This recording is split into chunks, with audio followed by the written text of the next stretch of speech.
Hello, I'm Colleen Needles, and this is Comcast Newsmakers, connecting you to the leaders in our community.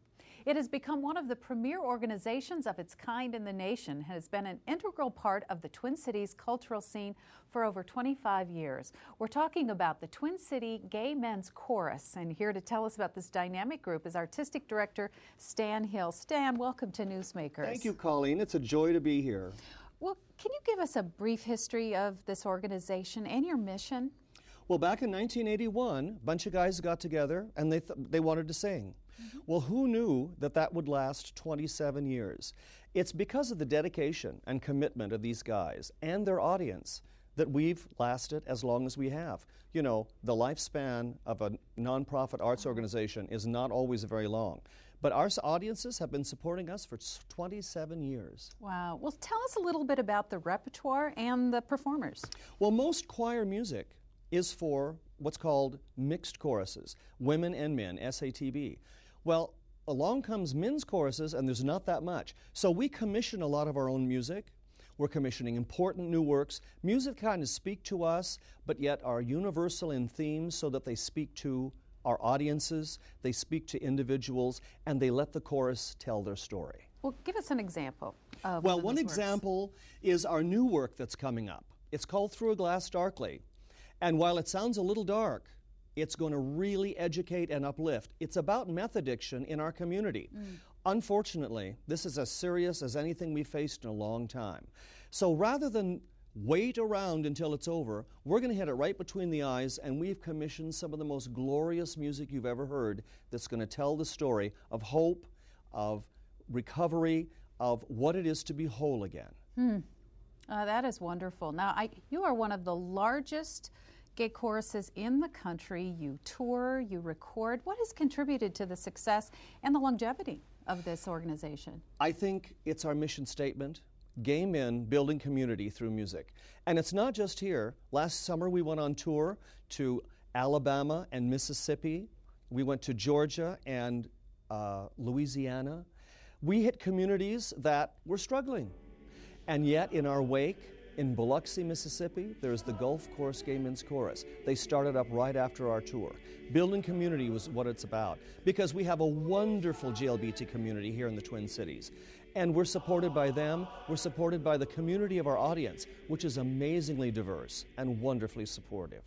And you have a holiday concert coming up. We sure do. In December. The dates are the 7th, 8th, and 9th. That's right. The 7th and 8th are evening performances at 8 o'clock, and then Sunday is my favorite. It's a matinee at 2 o'clock, and I love matinees. And it's called Homespun Holidays.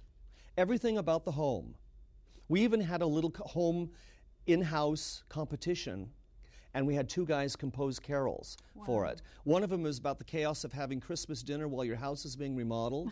Yes. And the other one is about the joy and nostalgia of those wonderful Christmas specials. Remember those animated specials like Rudolph and the Grinch That Stole Christmas that come out every year? It's about nostalgia. We're going to put a warm, cozy blanket around our audience of that homespun nostalgia. And as you know, all of our concerts always have a little silliness and a little bit of fun. That's what makes our concerts unique. A lot to look forward to. You've also recently named a new executive director. John Lewis is on board. He used to be the Gitsy's executive director, which is the Greater Twin Cities Youth Symphony. And so he's a musician. He comes with a musical background. He believes in our mission. And we don't discriminate. He happens to be straight. And so we are very fortunate to have his kind of talent as our new executive director. Well, we are so appreciative to you for coming out today and sharing this with us. Well, Colleen, this means a great deal, and Comcast's support of the community is really important, and we appreciate it too. Well, thank you, and we're going to give people a chance, if they haven't had an opportunity to hear the chorus, to find out more information. So thanks, Stan, for being with us. And if you'd like more information about the Twin City Gay Men's Chorus, including concert dates, ticket information, visit their website at TCGMC.org. And that's going to do it for this edition of Comcast Newsmakers. I'm Colleen Needles. Thank you for watching.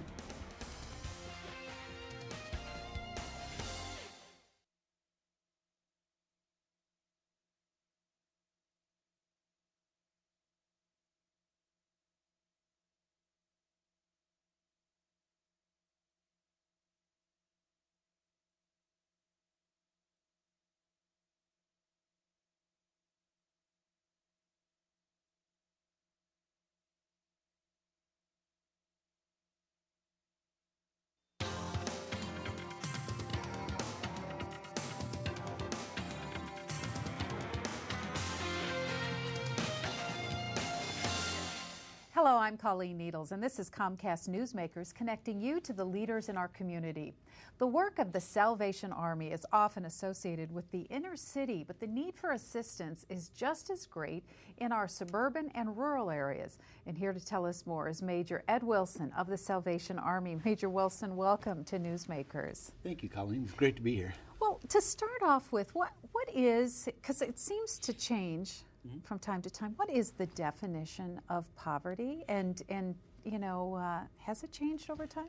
Well, it does change, and it's understandable with the cost of living. But you know, nationally, you know, they base it on if you have a family of four. If you make $20,000 or less, you're considered in the poverty level. However, the United States Census Bureau has found that if you're living in our metro area, that goes up to $40,000. So a family of 40,000 with a family of four would be considered poverty level. Because the cost of living is higher here. Yeah, cost of living. I mean, there's a lot of costs here in the metro area for us. Well, now you're based in Brooklyn Park, but do you think that there's a difference between city, suburban, or rural poverty? Not really. And I say it only because when we look at rural, the cost of living may be down,